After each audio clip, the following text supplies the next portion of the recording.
So today we're going to talk about trauma, particularly from a listener who has written us about her husband who was traumatized in the police force. Hey, you're listening to Foreplay Radio for Couples and Sex Therapy, and I'm Laurie Watson, your sex therapist. And I'm George Fowler, your marriage therapist. We want to take a wide lens on sexuality and talking with you about what we've learned as experts in the field on how you bring your body, your mind, and your brain to the sexual experience. We want to expand people's perspective of just talking about sex, that it's not something to be avoided, it's actually something to embrace and to lean into with an openness to be changed by what you hear. So we got a long one here to read, a letter from a listener who particularly was drawn to you and your experiences in PTSD as a first responder and is excited about you joining the podcast because she resonates with that. Her husband is a police officer. And she says, I'm really hopeful that the addition of George will be of specific benefit to my particular situation.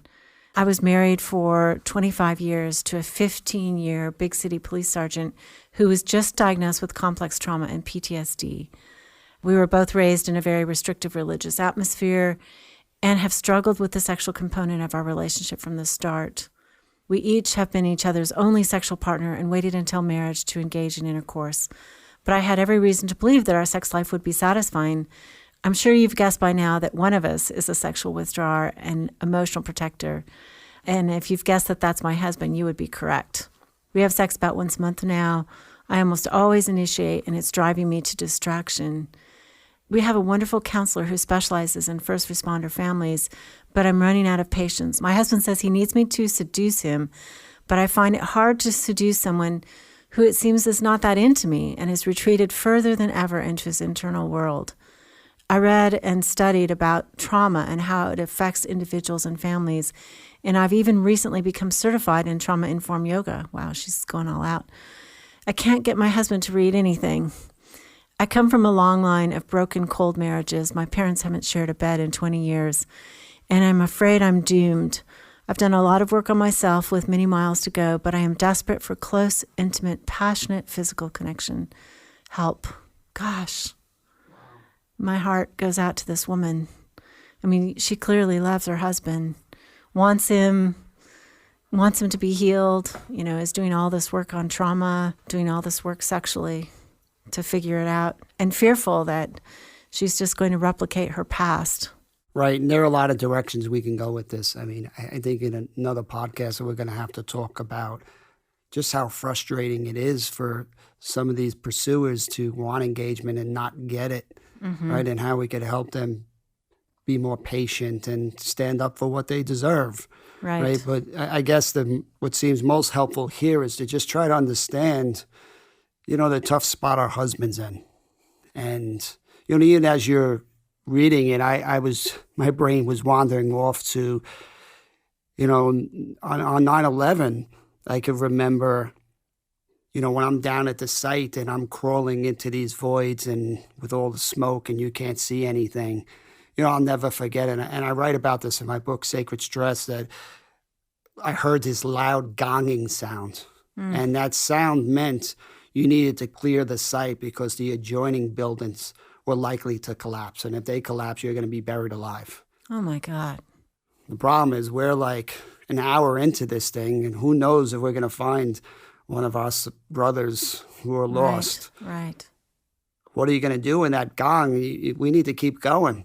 So, that need to turn off your emotions to focus on your task, it's so adaptive in those moments of stress. Of having to accomplish something. Exactly. Of going forward. Right. But now what it takes to turn off those emotional signals. Now all of a sudden, a couple hours later, I'm heading home. How do I talk to my wife about any of this stuff?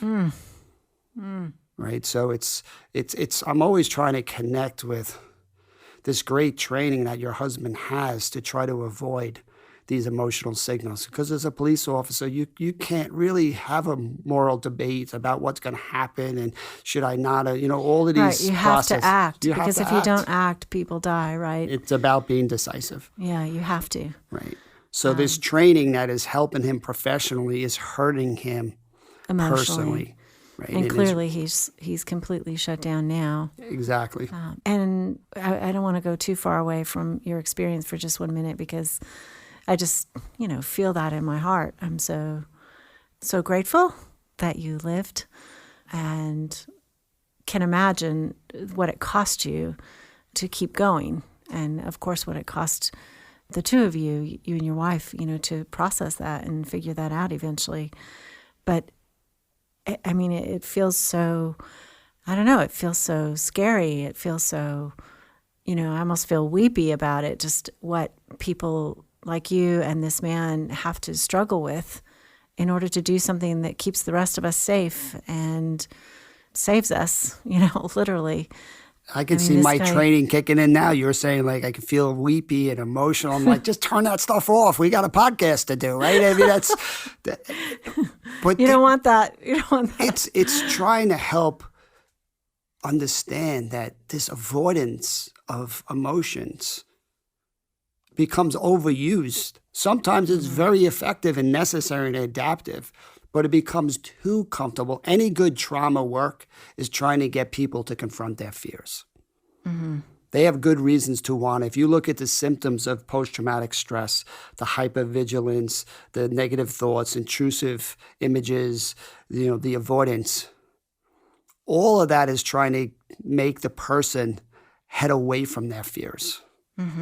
So we're picking up a theme here on these podcasts that so often when people head away from their emotional signals, in the short term, it makes them feel safer, but in the long term, it just creates lower levels of engagement and more thicker walls. I would also say we had a conversation last night about transference. And to me, transference is a shared emotion.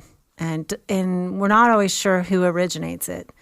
But I mean, I think what happens in coupleships, right, is like my weepiness, my fear is something that I'm picking up from them, something that maybe I felt from your history. It's present. It's real. It's not just in me. It's also between us. It's between this couple. And oftentimes the partner feels the frustration of their partner not being able to reach out. She's working, and she feels so frustrated. And of course it would be frustrating to her. I understand that. But she's also like, there's something between us that it's almost like reading their mind. I mean, he must be as frustrated in this lonely, separate place, and she's carrying the whole burden of the frustration. Does that make sense? It does. Like when we're with our patients and they tell us something, or our friend, and we feel something emotionally. It's the in the between space. It's not just I'm not just feeling sorry for what happened. I'm also sort of absorbing emotionally what is between us.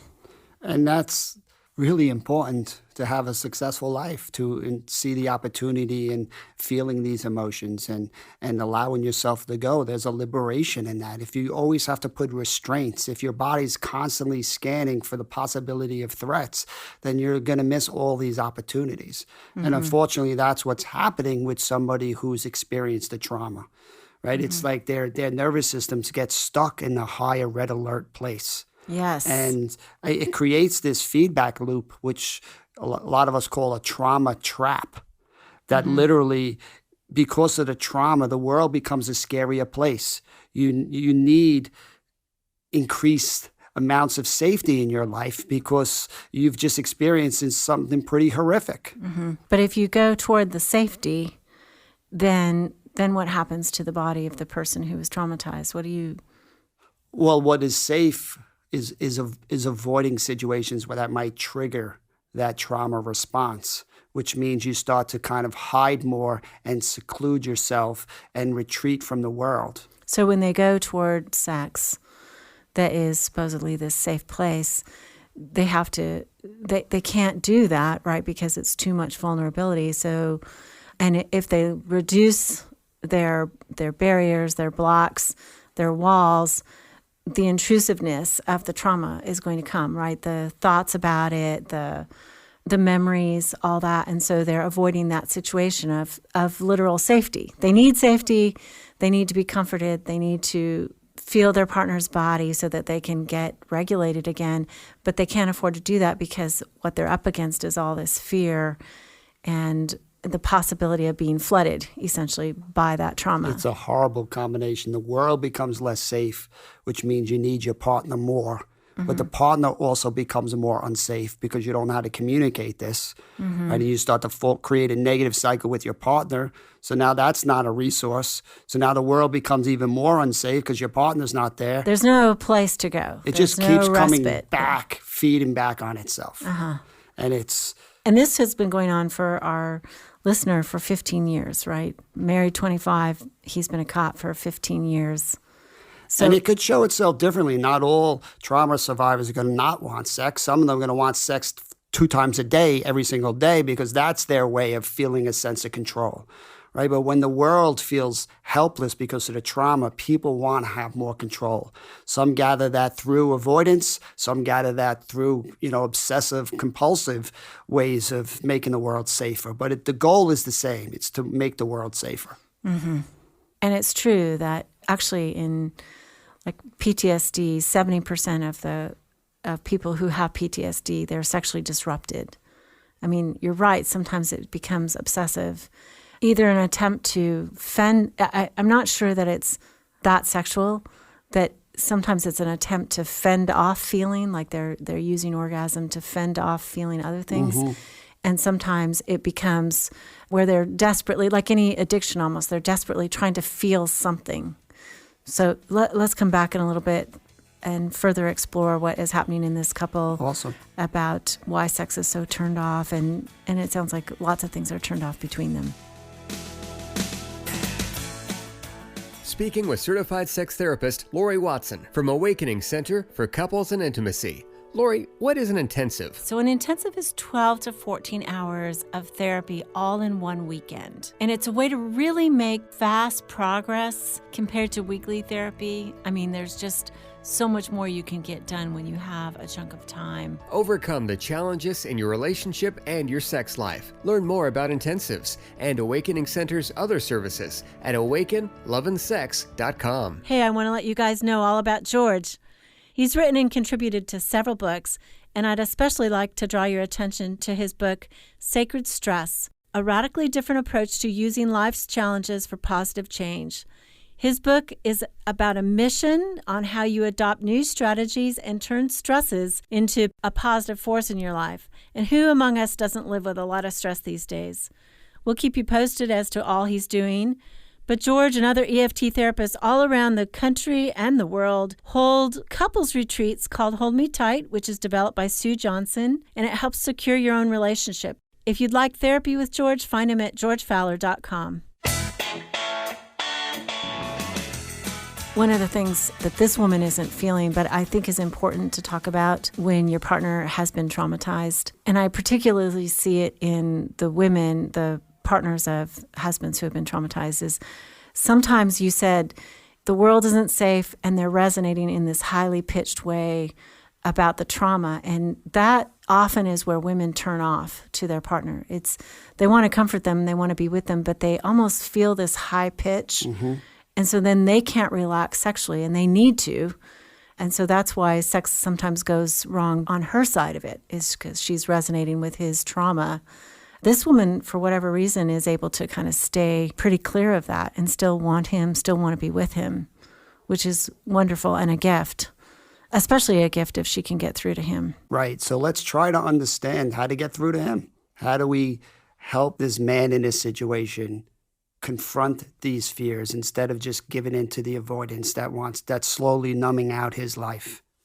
I think to understand it's what we call that therapeutic window, where we don't want to overwhelm the person with their trauma, but we also don't want to avoid talking about the trauma because then you can never heal it. So there's that sweet spot in the middle that says, all right, can you tolerate? What's your capacity like to kind of revisit this?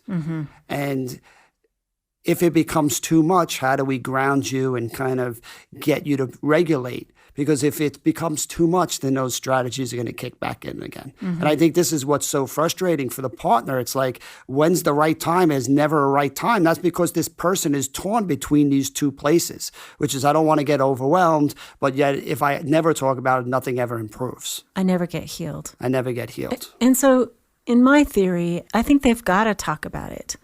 They've got to talk about it with their partner too. I mean, how did you decide at some point to talk a little bit about it with your wife? I know you guys got healed of it. So what made you say it's worth the risk of telling her what I went through? It's a difficult process. It starts with a few sentences and it increases with success over time. But there's a saying in every firehouse that says, whatever you see here stays here. You're strongly...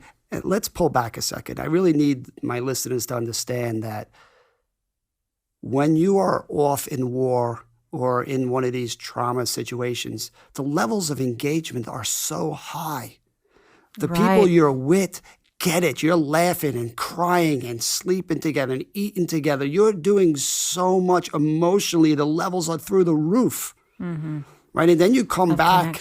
You come back into a world or into an environment where people really don't get it. Yeah, and you're encouraged not to talk about these things. They're going off to work. They're doing other activities. Right, so you're worried about the sports scores and food and like these things that aren't so relevant. Survival. It's not survival. So there's a crash that comes for any trauma survivor when they get reintroduced back into everyday life. Right. It's a setup for both partners to really miss each other. So I think what I had to learn to do is I didn't need to share the details and what I saw or what I smelt or, but I could start to share what it felt like to be so helpless, to kind of be looking for people and not find them. I remember the dogs, the search dogs at Ground Zero were getting depressed after days of never finding anyone alive. Gosh. So what they would do is they would bury live firefighters so those dogs could have some success and feel like they found somebody. It was worth their time, right? Gosh. So that, like, how can I talk about those feelings? Right? My wife can relate to How could you that. not talk about those feelings? You're the That's trauma a good guy. pursuer answer. That's a good pursuer answer. You're the trauma guy, but I don't know how people can go on without because the feeling revealing. I mean, I know you had all your buddies, but they didn't have your experience. Well, the feeling is, if I'm going to talk about it with my wife, I'm going to have to feel it again. Talking about it means you have to feel it again. I don't want to feel it again. So that's one of the big draws of even initiating a conversation. Then there's the fear that if I bring it up, it's going to trigger a lot of fears in my wife and she's going to worry about me. So I don't want her to worry about it. You're so it protecting makes her. a lot of sense to protect her and myself by not having the conversations. What I'm not recognizing is not having a conversation is also leaving me alone in these places. Right. And the numbness that starts to take over your life as you chronically, habitually put up walls to turn off your emotional signals. That I'm not recognizing. But you're also saying, I don't need to tell those details. I'm having trouble with that. It's like, how do people get through this without telling the details? Well, I think there's a time and a place of when you're talking about specific traumas. You're in battle and you lost your comrade. I mean, you do need to the science behind. I think we live in exciting times because we're starting to see what's happening live in the brain. If we're looking at fMRI machines or what we're starting to discover. What parts of the brain light up when people are scared triggered or right. Yeah, and comforted too, which is great directive research. I get excited about the theory of change, that what happens to a traumatized brain is it does need to replay the memory. But the whole key is, as it's replaying the memory, can it attach a new experience to that old memory?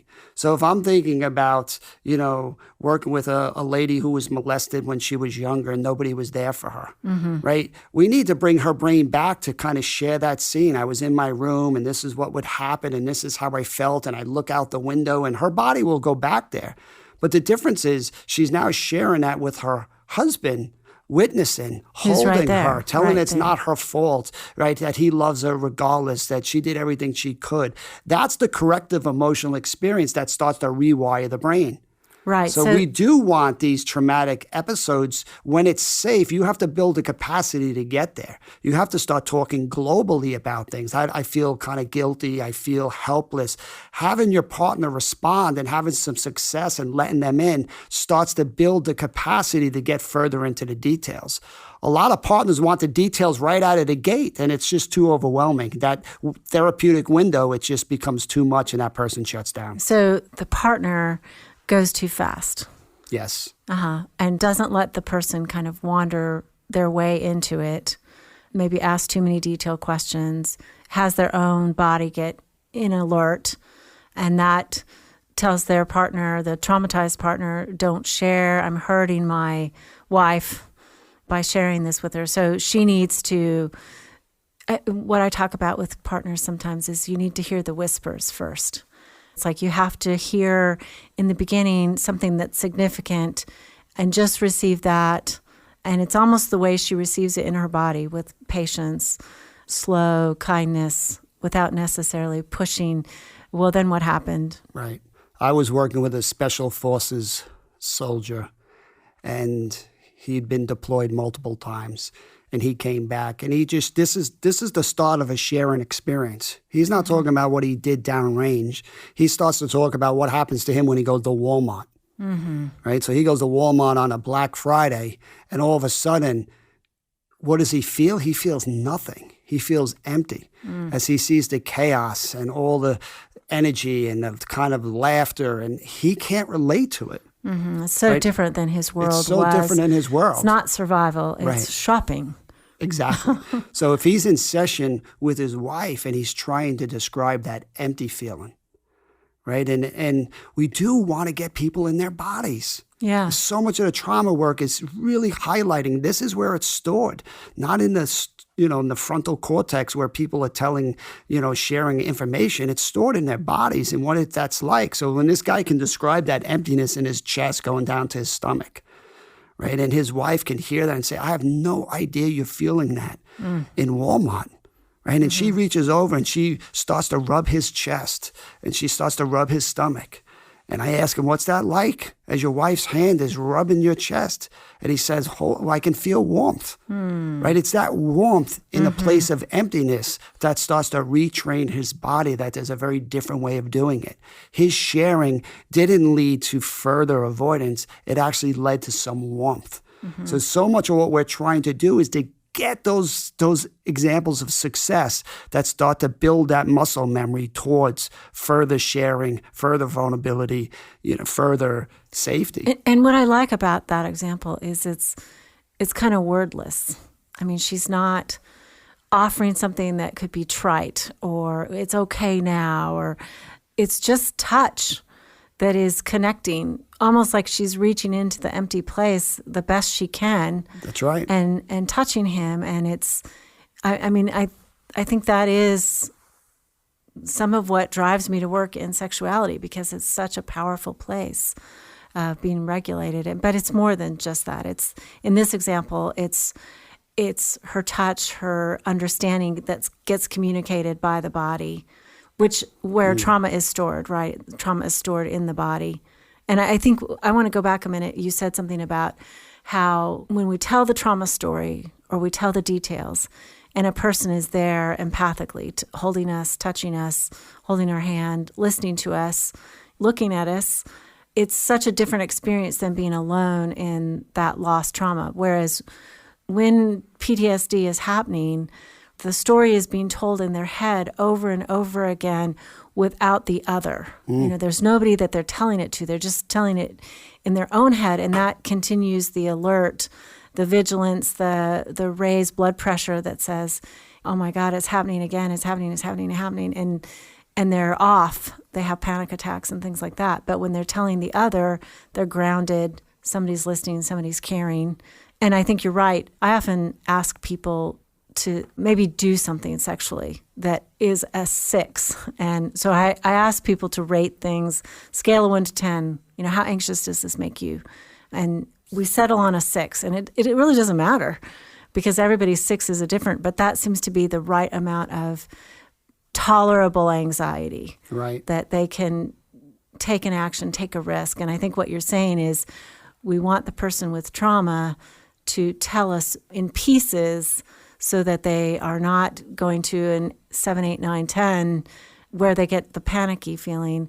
But we also need them to tell something that is anxiety producing so that we can be with them and help heal them. And so that's what she needs is so what can she say? First of all, I think listening to the part that he has told her, the whispers, and how else can she encourage him? Because I think this is, as an officer, right, a police officer, this is chronic. He's probably had to make all kinds of choices through many years that are traumatic. Well, I think we're going to have to devote a whole podcast to how do we help her stand up in more gentle, calmer ways. Mm-hmm. The first step is how do we get him to really want to face these fears? And the only answer to that is he has to have some success in little pieces to start leading him towards further and further sharing. So, a lot to talk about as we just jump into trauma. But I think what we want to do next week is get more focused when the trauma is sexual. Okay, let's talk about that next. Thanks for listening to Foreplay Radio. Hi, Foreplay fam. The biggest support you can give us is sharing our podcast with a friend. You can find us also on socials, Twitter, Facebook, and Instagram, and we'd love your questions and feedback and really do use these to guide our show. We'd also love it if you'd rate and review us. If you're interested in learning more about us and our mission, look us up on our hot new website, foreplayradiosextherapy.com. Call in your questions to the Foreplay question voicemail. Dial 833-MY-4PLAY. That's 833-4-PLAY. And we'll use the questions for our mailbag episodes.